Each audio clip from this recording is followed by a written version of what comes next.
Welcome to the Relationship Help Show. I'm Dr. Rhoberta Shaler, the Relationship Help Doctor, and I'm here for you. Today we're going to talk about ways to stop tolerating abuse. Abuse you may not even have recognized that is happening now or that happened earlier in your life. Maybe you'll hear something today that you really need to hear. It's my hope that you will. You're not alone. It's not your fault. You are not to blame. And I'll help you use that redirected energy to recover and to rediscover you, your values, your dreams, your desires, and then realize them in healthy ways and in healthy relationships at home and at work. I'm so glad you're here.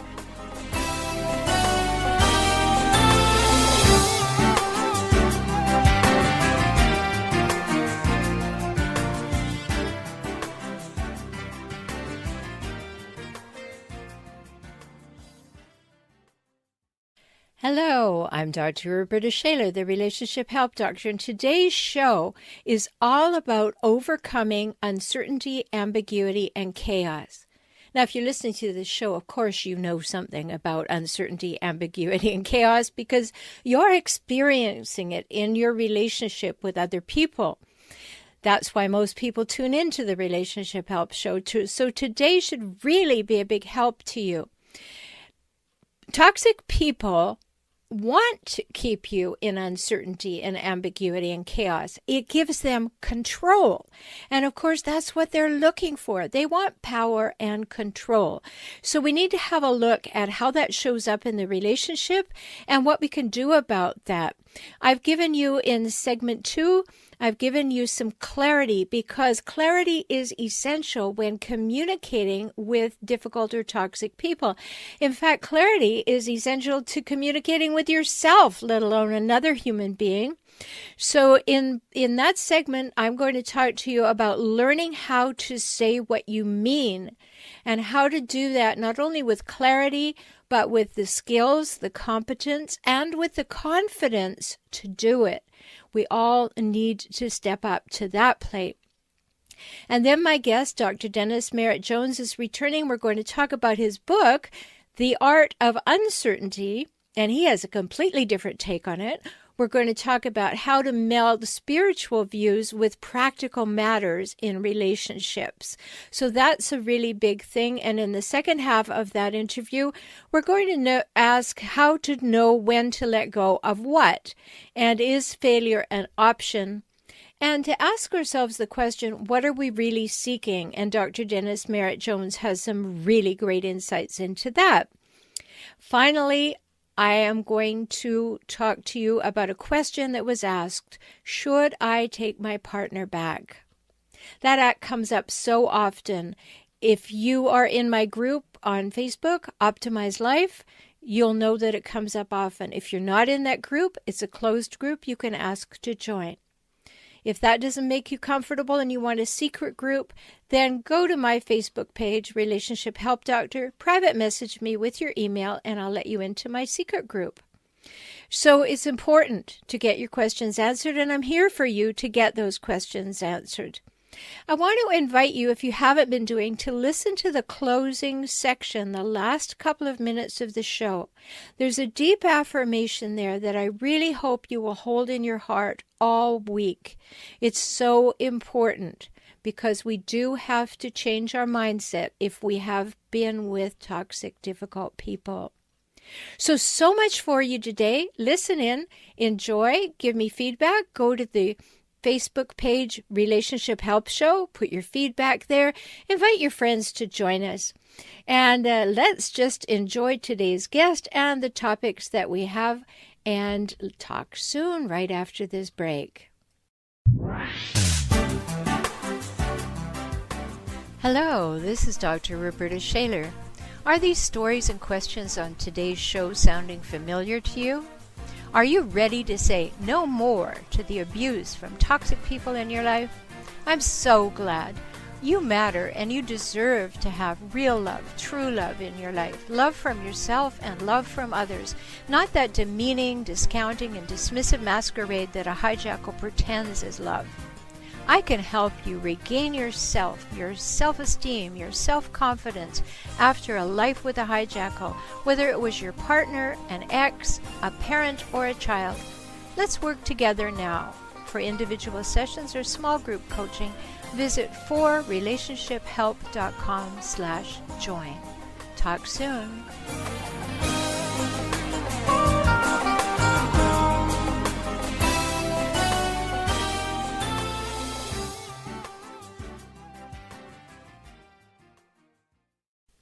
Hello, this is Dr. Rhoberta Shaler from forrelationshiphelp.com, and I was thinking about the ways that we have of expressing ourselves, and even more so about the ways that we fail to express ourselves. Have you ever had that situation where you really want to say something, but you're not sure if you know how, or if it's the right thing to say, or if you really should say it, or how will people react, or will they like you if you say it, or will they like you if you don't speak up? I mean, it's really fraught with difficulties, isn't it? And we have great expressions for not saying what we mean.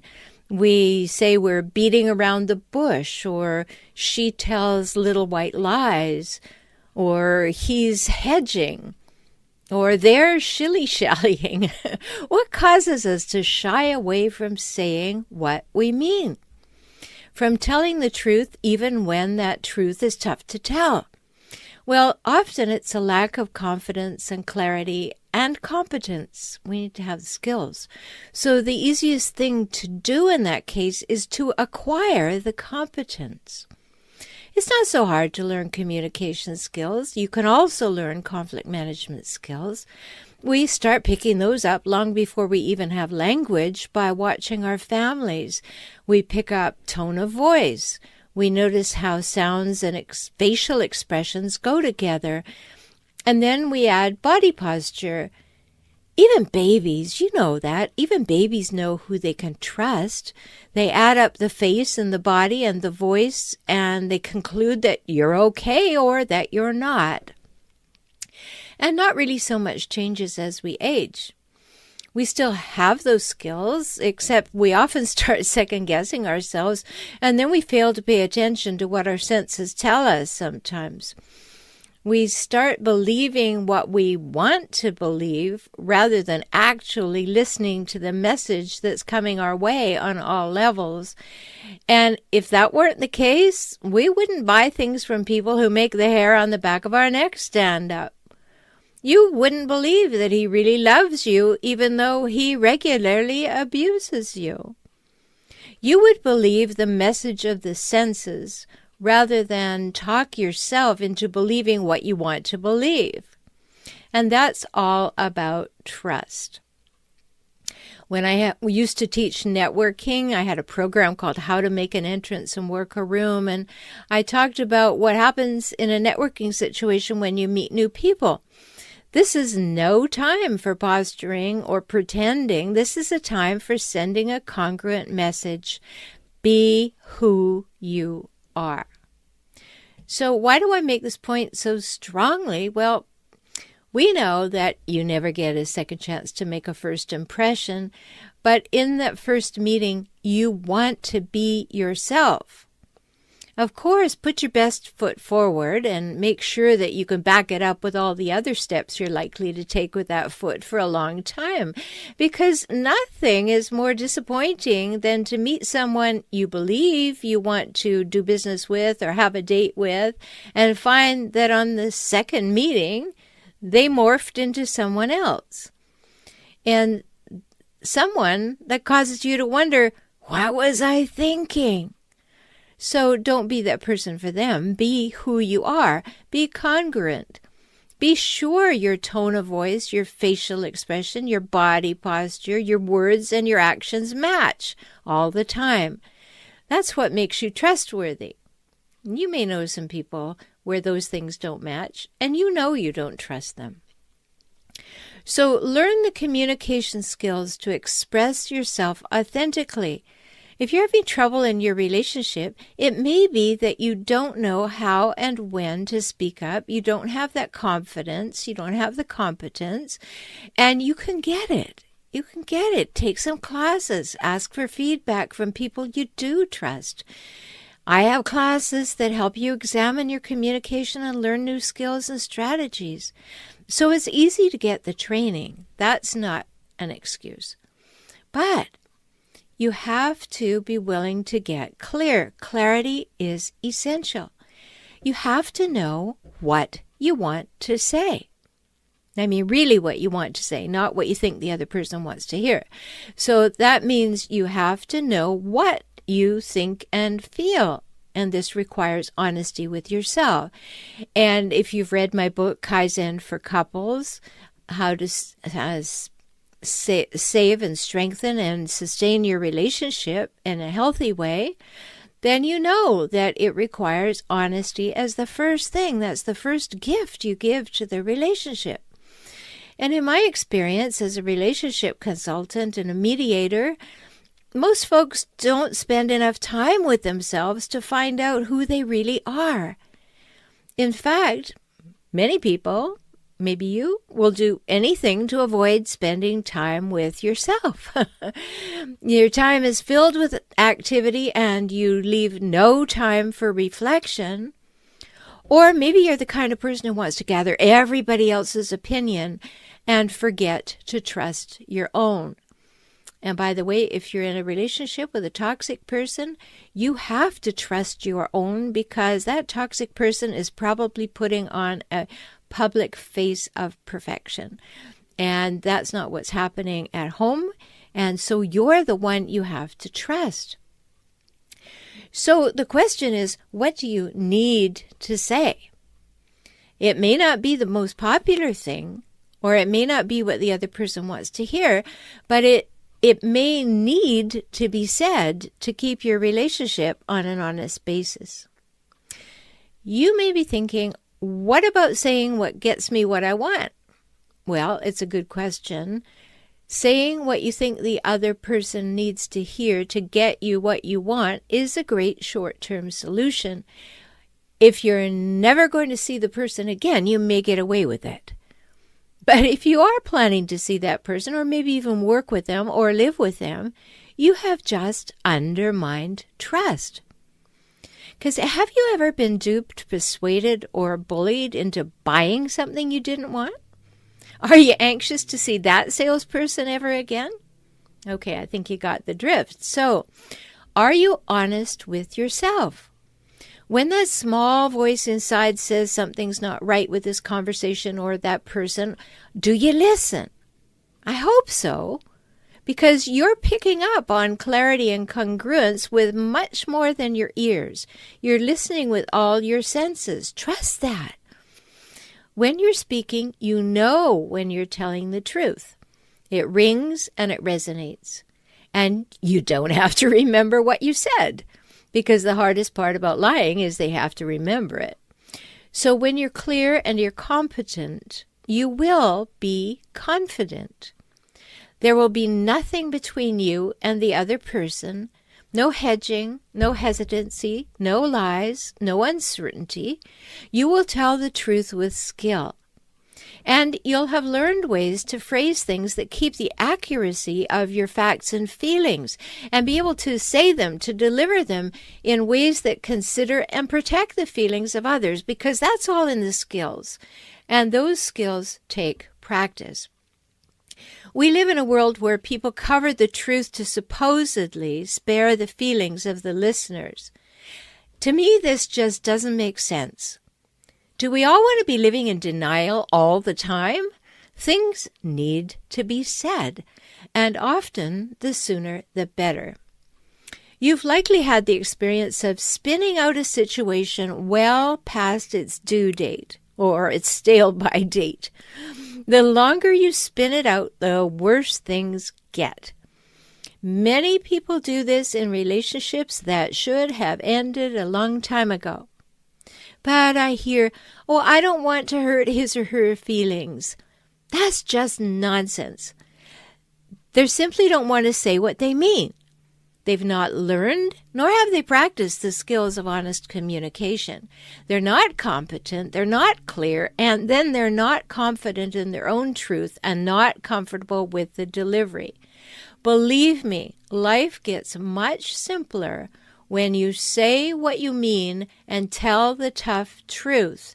And if you need help, let's talk. Go to forrelationshiphelp.com/join and get a free consult. Let's talk, or take a course, or do something.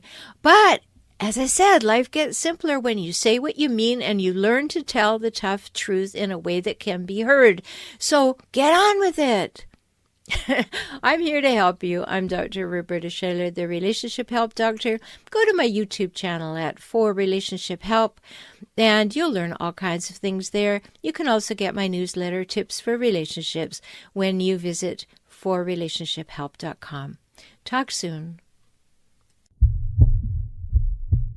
Life as a couple can be exciting and enriching. You both feel supported, known, heard, and appreciated. You know you're safe. Is that what you're experiencing? Does your partner have your back? Can you be vulnerable safely? Do you trust each other fully? Would you say you are emotionally intimate? If not, things can get much better. I'm Dr. Rhoberta Shaler, and I work with couples just like you all over the world by video conferencing. If you want a world-class relationship, learn how now.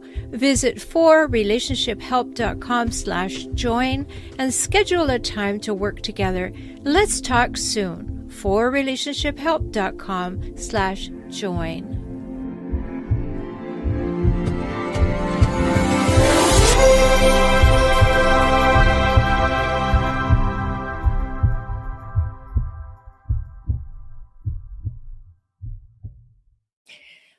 Welcome to the Relationship Help Show. I am so excited to have a returning guest with me today.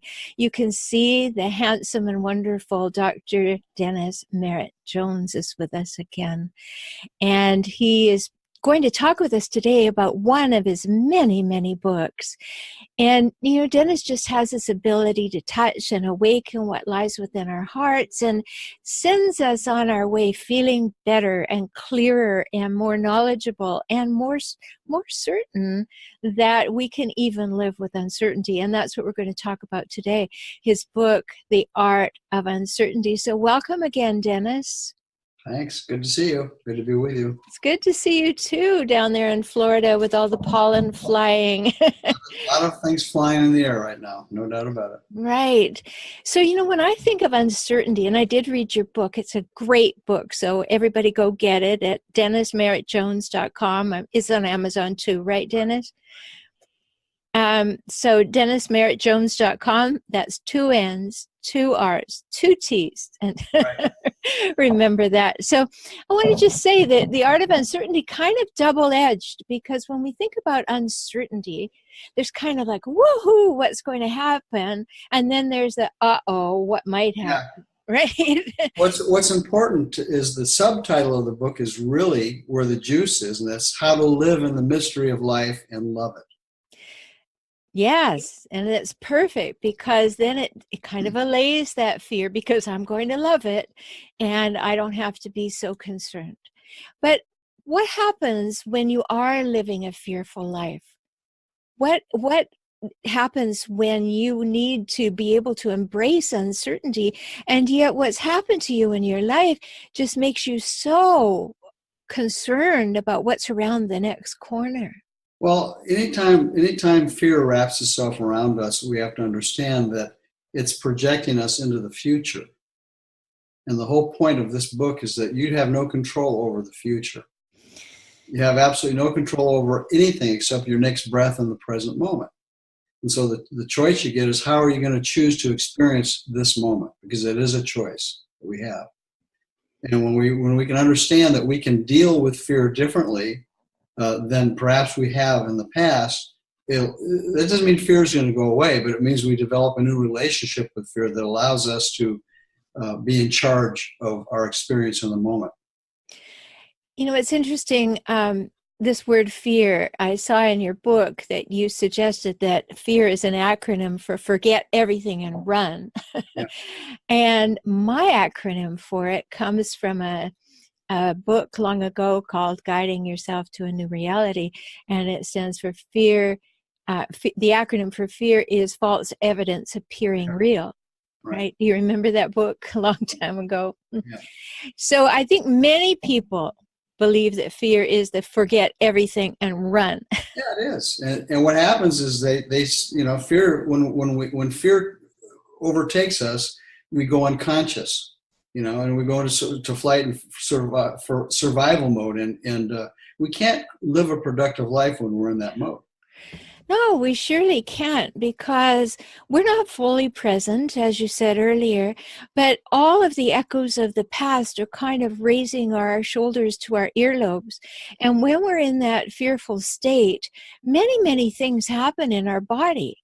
The That's right. body says, oh, I should be afraid of this. When that happens, the body says, okay, I need to survive. And all of our blood starts to go to our heart and lungs to keep us alive. And when that happens, of course, it comes from our hands and our feet, which is why they get cold when we're upset. But where else does it come from? Here. Especially from our prefrontal lobes. And the more that we get into that fear and flight situation, the less we can be present. Yeah. One of the things that is important to remember about fear is that all fear is attached to a concern of loss of something. Mm-hmm. In other words, all fear is attached to a concern of death, actually. It's not necessarily, it can be a physical death, the death of ourselves or a loved one, but it's also can be the death of a relationship, the death of a career or a financial status or the wellness in your body. There's a number of ways that the concern of loss of something overwhelms us. That's really interesting, Dennis. I hadn't really thought about it that way, but isn't that the fear that something won't happen? The fear that something will happen? Yeah, both. Yeah. The fear I won't get what I need, there won't be enough. The fear that I won't be able to handle if I get too much. Isn't that what happens sometimes with people with scarcity and abundance? Yeah, of course, of course. Behind the energy of fear, there's a message if we're willing to listen to it. I in the East they talk about the idea of dancing with your demons. Mm-hmm. And if we're willing to stand toe to toe with that demon, whatever the fear is in the moment, we can call it in close. I do a guided visualization in a workshop based on this book, where I have people visualize being in a dance hall and they're sitting against the wall, and I have them conjure up their greatest fear. And I guide them to that fear comes up to them and asks them to dance. And so they're on the dance floor with this fear that they have. And we make it a safe place. We understand that it's all a visualization.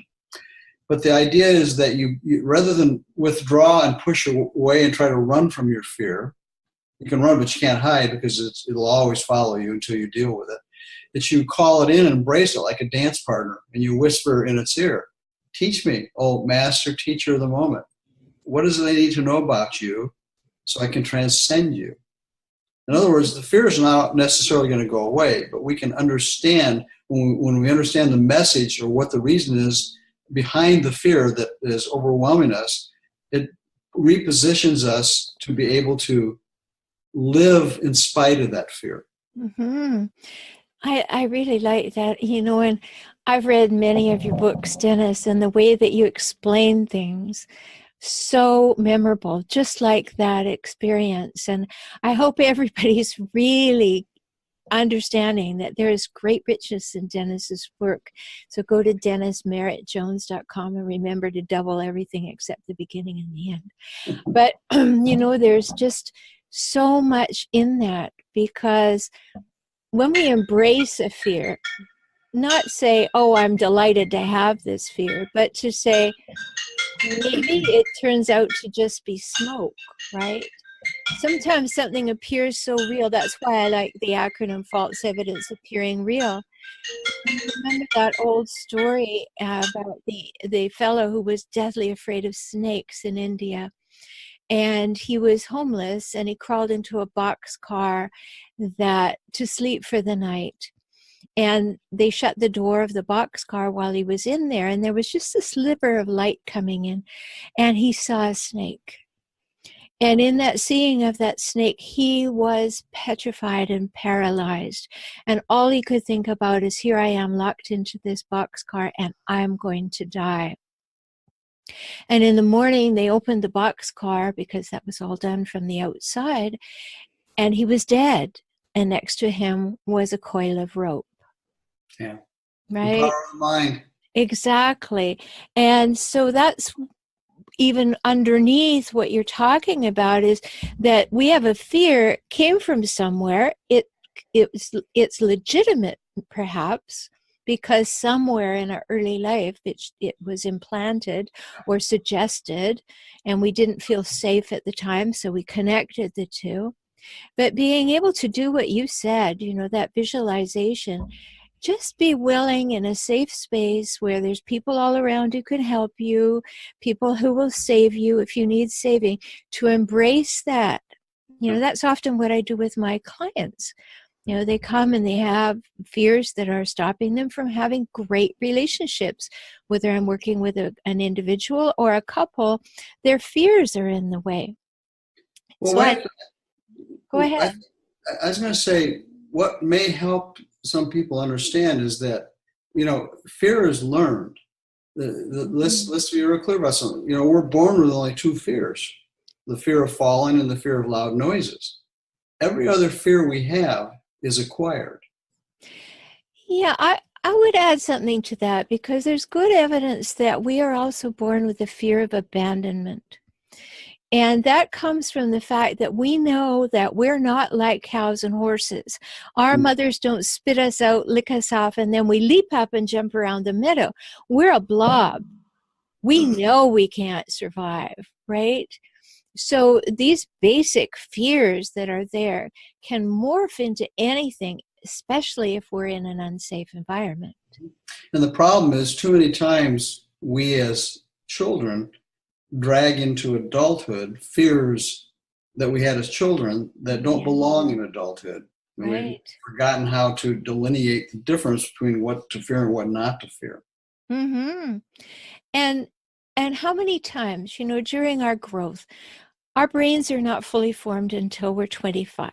They're most pliable until we're 6 or 7. Our prefrontal lobes develop when we're 7 or 8. That's rational, linear, logical thought. So everything that got put in there through the senses, even before we had language, is really stuck in there. Mm-hmm. And how many people at 25 look back and say, Dennis, I need you to take me on a journey to find out where I got all the fears so I can get rid of them right now. Not very many, right? Because they're too busy having a life and creating a successful career and having a family. Yeah. I don't think we necessarily have to understand where all the fear came from throughout our lives in order to transcend it. No, I don't think we have to know where they came from, but I do know that it's helpful to go back and see, am I afraid of something, and give it a name? Because when we can clarify what it is, then we can talk about it. Yeah, totally agree. So I have a question for you. I talk a lot about, in the hallmarks of hijackals, those difficult, toxic people that I talk about all the time on this show. One of the hallmarks is ambiguity. Do you make a distinction between ambiguity and uncertainty? No, I think ambiguity is more or less intentional avoidance, where uncertainty is not necessarily avoidance of anything. It's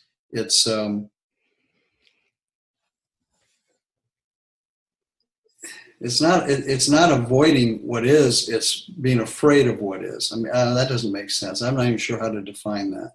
Yeah, it's kind of slippery, isn't it? Because I was thinking about it this morning when we were preparing to talk with you, and I thought, golly, I talk about ambiguity. Hijackals, those difficult people I talk about, they love to keep you in ambiguity. They want you never to be quite sure. So they say yes to something, and then when you say, okay, did you do it? They say, I never agreed to that. Or they say, I might do it, or soon, or one day. And they leave everything in ambiguity, so they have control over it. But it seems to me that's not the same as uncertainty that you're discussing, because you're talking about walking on the edge of what you don't know. Isn't that the Yeah. truth? Always coming to the edge of what you don't know, and having the faith in the moment and in yourself and whatever it is that gives you a sense of purpose and meaning in life, to come to the edge of what is and lean over. In the book I refer to, we're all mystics. We're all born with this ability to perceive beyond the veil of the five senses and trust and be led to have faith in what's next for us without having to see the evidence of it. The problem is some of us are optimistics and some of us are pessimistics. Oh, very good. In other words, a lot of people, when we stand on the ledge of uncertainty, we're looking down rather than up. We're looking down and with what I could lose everything. This could be horrible, Or we can look up and look for the possibilities that lie in the field of uncertainty, as well as the fears of it. Yeah, that's a great distinction, because, and of course, there you go, folks. Just like I said to you, Dennis will put things in clear terms. Think about that. Everyday mystics and how you talk about optimistics and pessimistics. So very important. And we have this opportunity of choice, don't we? But in order to have choice, to make choices, to recognize we can exercise our choice, you brought up an important term, and I'd like to talk about it for a little moment, which is faith. Mm-hmm. In order to deal with it, we need to be able to understand what faith is. So in part 2, let's start with that. We'll talk about what faith is and how faith and fear intermingle and what we can do with those two things. Okay. So my guest is Dr. Dennis Merritt-Jones. And you can find out more about him and his book, The Art of Uncertainty, and his other books at DennisMerritt-Jones.com. Dennis with 2 N's, Merritt with 2 R's and T's, Jones.com. I'm Dr. Rhoberta Shaler. We'll be right back.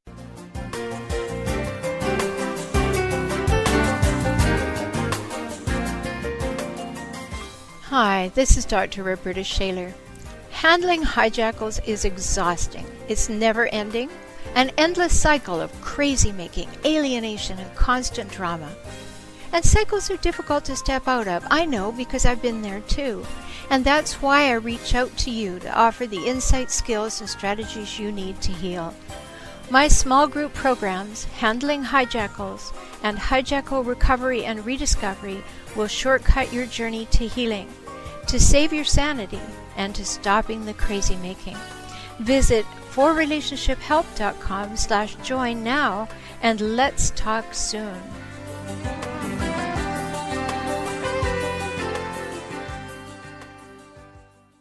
Welcome to part 2 of my interview with Dr. Dennis Merritt-Jones, the author of The Art of Uncertainty and many other fabulous books that I highly recommend because I've read them.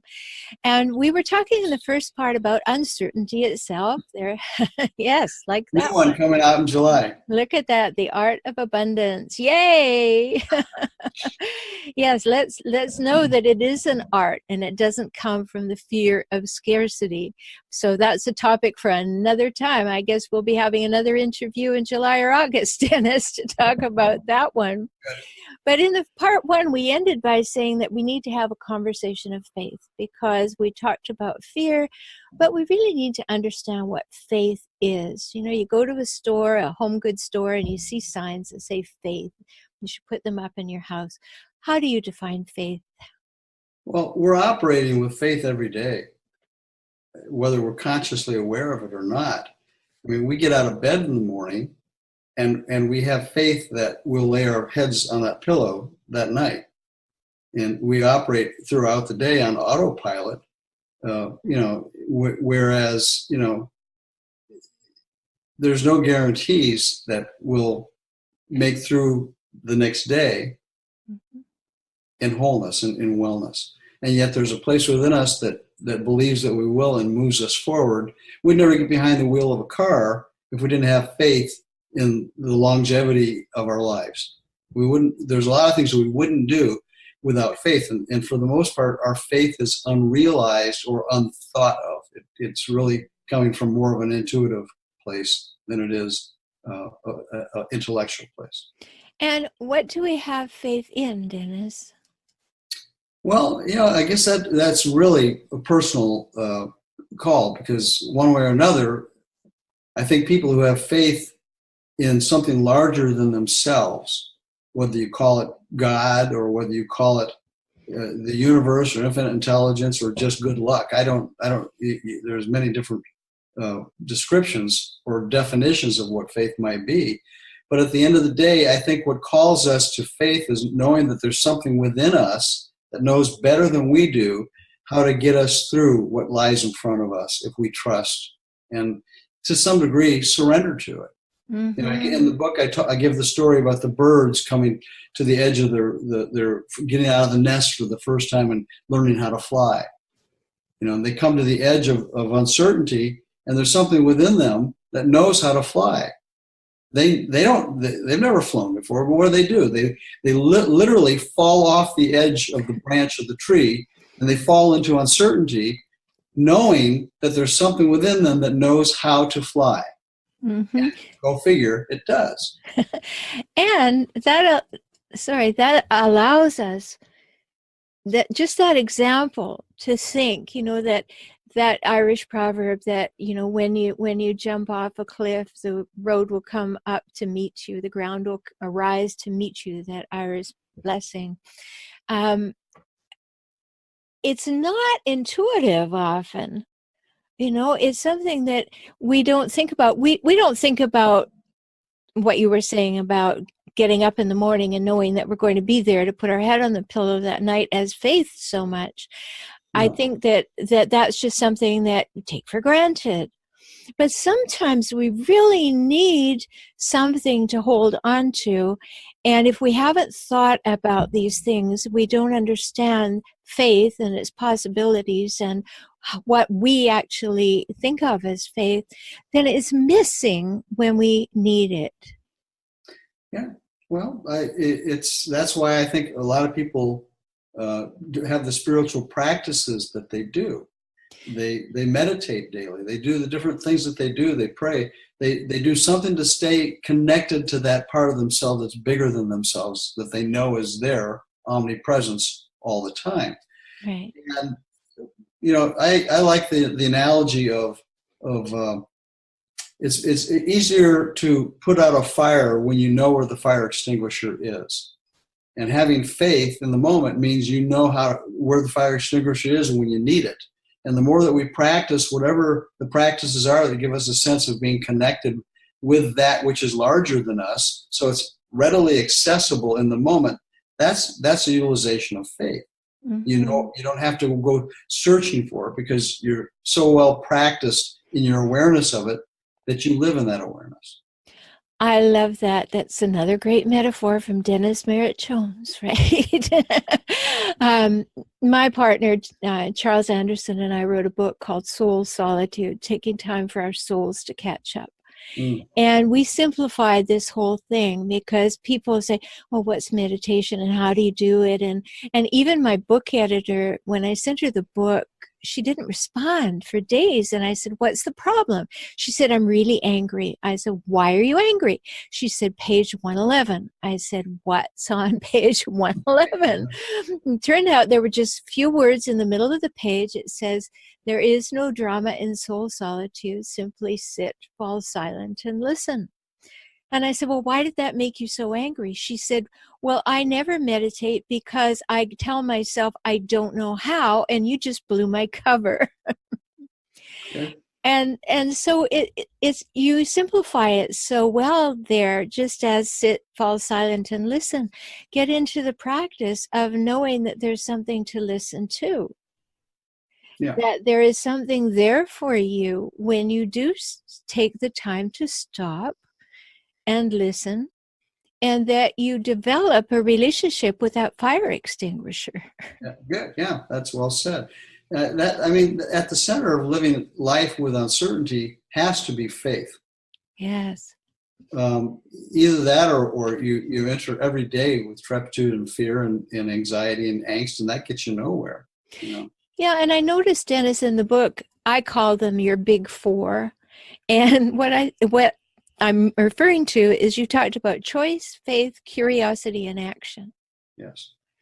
And I think we've talked a bit about choice because we get to see things as we choose to see them, and we can have faith or not have it. And we've talked about faith. But what did you mean when you're talking about curiosity? Curiosity is the ability to engage in what lies in front of you with the opportunity to explore it in a positive way rather than a fearful way. Curiosity is a natural thing. Animals have curiosity. They follow their instinct. My dog is curious about everything. He's caught up all the time with curiosity, but he doesn't have the ability to analyze and do self-inquiry about it. We do. Yeah, dogs aren't particularly self-reflective, are they? They don't have to be because they're so in the present moment. That's all there is. Yeah, and for those of you who haven't read the book yet, the dog's called MacDoodle. That's right. So do read the book. We're talking about Dennis's book, The Art of Uncertainty. And you might relate to it, everybody listening, because have you ever been uncertain? And did it cause fear? Or would you like uncertainty to feel like wow, I don't know where I'm going to land, but I'm excited about the possibility, right? Exactly. It's perspective is everything. You can reframe uncertainty to be something that is energizing and motivating if you have enough faith behind it to trust that you're going to land on your feet. Mm-hmm.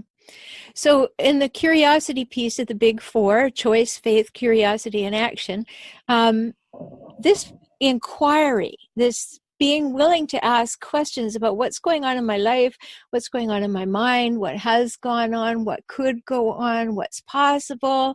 You know, you've written about possibility before. It entertains that idea of possibility, doesn't it? Yeah. Oh, yeah. Sure. And then how do we move from all that to taking action? Because I know a whole lot of people have been to my seminars, and I bet they've been to yours, and they're just like, oh, I can hardly wait to do that. And then you meet them a month later and you say, how are things going? Oh, well, life intervened. One of my teachers had a great saying. He'd say, realization without application is hallucination. Oh, I love it. And I mean, we can have all these divine ahas and all these awarenesses, right? But if we don't apply them in real time in our daily lives, you may as well just go off and eat magic mushrooms and zone out. So taking the awarenesses that we receive and putting them into action is where the rubber meets the road. And there's no simple way around that other than we have to get rid of our addiction to instant gratification. Yes. It's real easy for our mind to get pulled off track into things that help us avoid dealing with the what is in the moment that's calling us to go deeper into the journey. Mm-hmm. So say that what your mentor said to you again. That was so good. Realization without application is hallucination. So let's put that in general terms that everybody can go. You go learn something, you hear something that you go, wow, I want some of that. I want my life to be like that. And then you go home and you say, oh, maybe not today. Yeah. Well, that's the problem with self-help seminars and a lot of self-help books is that they don't allow you to take the truth of the teaching deep enough. What we're really dealing with, this is could be a whole other conversation, Rhoberta, and I know you understand the role that consciousness plays in our lives. And our consciousness took as many years old as we are to create what it is today. You're not going to change your consciousness, which is another term for the collection of your total belief system. You're not going to change that in a 1-week seminar or a weekend seminar. It takes a long time to change the content of our consciousness. But you start one day at a time, challenging the beliefs that are no longer working for you. Yes. And, you just said so much, and you're right. We need to talk about this one day, Dennis, because when you want to lose weight, you don't decide today, I want to be 30 pounds slimmer, and then expect tomorrow to see a 10-pound drop. Of course. Right. You've got to apply something. You've got to know that it is a step-by-step improvement in your conscious awareness of this is what I'm moving toward. Right. And you have to be in that mindset every day. You don't take 4 days off and 2 days on and say, why didn't I release any weight? So it's important for us. And there's just something I'd like to throw in. And I know that, we're running out of time. Well, we're not running out of time, but the time for this session. And I want to ask you this question because I'm getting a little bit interested, a whole lot interested in why is this big push towards bliss and having it all, and you're not allowed to fail, and you push. Why is this so appealing as opposed to relaxing, having faith, living your vision, living what you listen and hear when you're sitting quietly? Why is this such extreme? What do you think? Well, I think it's because we believe that after we have it all, then we'll be at peace. But what we really are seeking we're each seeking is deep inner peace. That's what we really want, is a sense of everything's all right. And the problem is we're addicted to the idea that inner peace can't happen for us until we have the new car, the new home, the beautiful body, the perfect life, and we have our values attached to surface level things rather than core level things. What we're seeking is freedom. Freedom to be at peace in the moment. And we have too many attachments to thinking that we have to have this or that in our lives before we're free to be. And that's totally wrong. What a beautiful place to end our interview, Dennis. There's so much to talk about. And understanding that we can embrace our fears, that we can embrace the unknown of what tomorrow may bring. And in that embracing are endless and infinite possibilities. Yes. But if we have this narrow thing, it has to be like this, it's going to look like that, it must look like that. When that happens, all this other stuff is left out. And certainly have focus, know what you're up to, but also have focus with great peripheral vision so that other possibilities can be seen. Yes. Good. So thank you so much for being with me today, Dennis. It's always a pleasure to talk with you. Yes, it is. Thank you. Thank you. And my guest is Dr. Dennis Merritt-Jones. Learn more about him at Dennis, 2 N's, Merritt, 2 R's and 2 T's, Jones.com. He's written lots of great books, and I mean that. It's easy to say people write great books, but I've read those books, and those are not books you skim over. Those are books you go back and you read them over and over again. So thank you again, Dennis, and everybody. You're listening to the Relationship Help Show. I'm Dr. Rhoberta Shaler, and you can learn more about my work at For Relationship Help. Visit my YouTube channel, subscribe over there. The channel's called For Relationship Help. There's always a new guest waiting for you around the corner at the Relationship Help Show, so always put us on your calendar.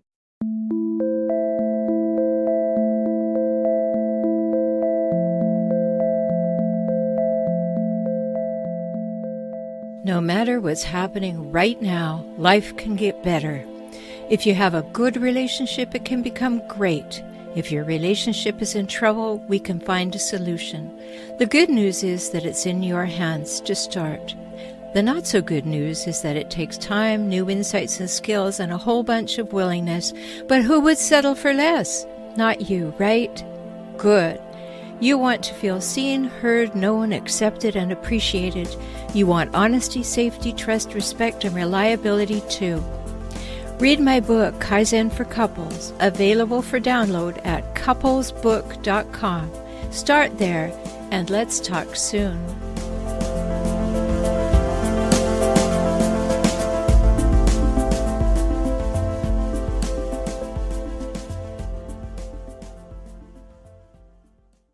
question is always being asked in the Facebook group, and I want to address it here today because it comes up over and over and over.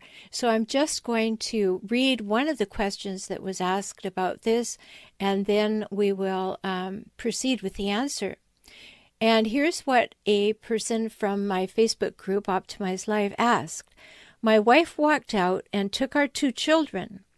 She did it when I was not home and just left a note saying that she had had enough. She pretty much cleaned out the house, and shortly after, I found she had cleaned out the bank account as well. She withheld the children for 3 months until the court intervened. Now she wants to come back. What should I do? Well, my answer here is clear. This person, likely a hijackal, if you're listening to my program, you've already identified this is a person who is allaboutthemselves.com.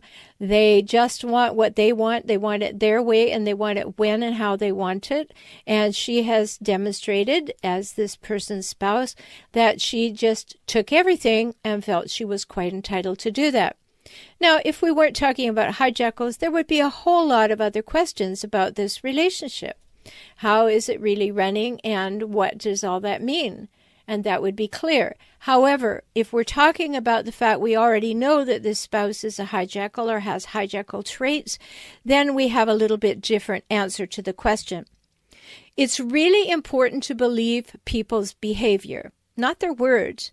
And because we are kind, wonderful, compassionate people, maybe a little bit people-pleasing and codependent, we want to believe when somebody tells us that they love us and they've changed and they want us back. We want to be wanted. However, you've got to sit back and spruce up. You really have to see that you wake up and smell the herbal tea. You know, this is going on. This is what's happening in your relationship. It's probably happened many times. Maybe that wife did not go out and leave and clean out the bank account in the house several times, but she left emotionally several times. She withheld. She gave the silent treatment. She threatened. She did all kinds of things that led up to this. And now there you are. She cleaned out your house. She cleaned out your bank account. She withheld the children. You had to go to court. She wants power over you. That is very, very clear. The question for you is, am I going to give it to her? And why would I? If you sit back and you say to yourself, if I were giving advice to a friend who told me this story, I doubt that you would tell them to take her back. I doubt that you would say, oh, yes, give it another go. You'll only get hurt again, but that's okay. No, you wouldn't do that. You would say, that's ridiculous. I'm not going to do that. But when you are personally involved and invested, it's more difficult to see that. So that's why I'm talking about this question today, because I want to be that friend who says, hey, this is who this person really is. And if you take her back, in this case it's a her, if you take her back, it is highly, highly likely she's going to do it again. And that's because she's going to love bomb you, come and say, oh, I'm so sorry, and I did the wrong thing, and I love you endlessly. And then within a short period of time, after she has achieved control and you've allowed her back, she is going to then start behaving in exactly the same way. You're going to find yourself in exactly the same situation. You're going to be doubly hurt, and you're going to be kicking yourself for not saying no the first time. Now, that might sound harsh to you. I'm sorry if it does, but you really do have to take that big step back and say, what are the patterns here? How is this running this way? Am I going to allow it to continue? And then you make your decision. And once you see these patterns, I hope you'll never unsee them. That's called denial. Don't go there. See the pattern, believe the pattern. Yes, you want the person to be the person you fell in love with. They are not. Remember that graphic that I put out, that beautifully colored chameleon. And it says, at first, they are your favorite colors. Soon after, they become showing you their true colors. That's what happens. That's what you're seeing. Look at the true colors. Don't look at it through rose-colored glasses. And the answer is no. Do not take them back. It's too hard on you. It's too hard on children, should there be children. It is not wise, and it will never work out. If you want to talk to me personally, get a free consult at forrelationshiphelp.com. Just look under join the Work with Dr. Shaler button, and make sure that you're getting my newsletter, Tips for Relationships, so we can stay in touch and you can stay strong. Talk soon.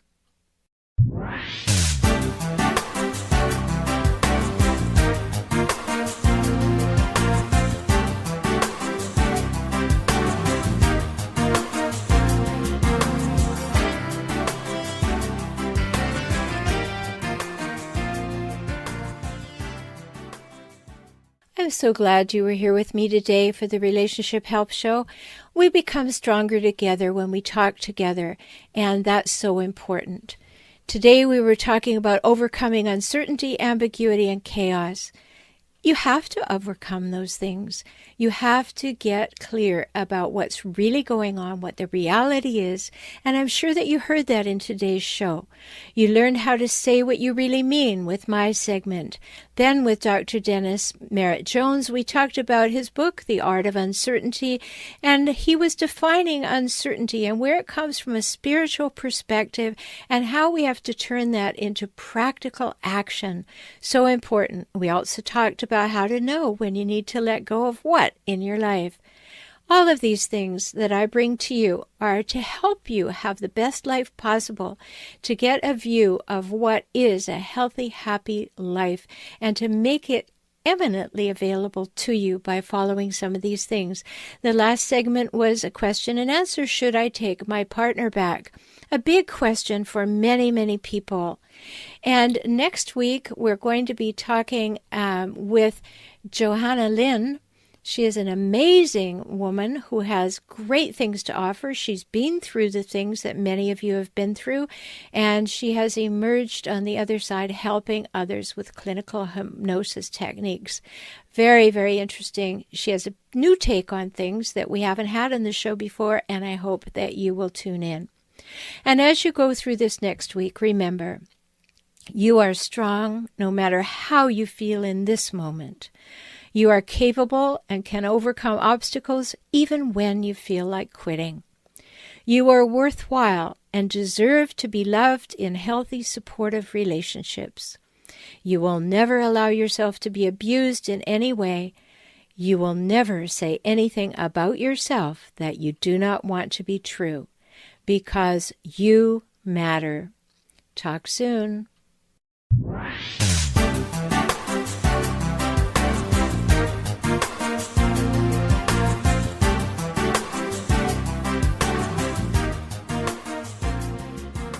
I'm so glad you spent this time with me today. I hope you heard something that touched your heart. You can have the life and relationships that you most want, and that begins within you now, today. I'm always here for you. Life can get better, and you heard that from me, the Relationship Help Doctor, Rhoberta Shaler. I work with clients throughout the world through video conferencing. We can talk. Learn more at forrelationshiphelp.com. Visit youtube.com/forrelationshiphelp. And if you want to listen to the show's archives, visit relationshiphelpshow.com. Join me for next week's show. I'll see you then. Talk soon.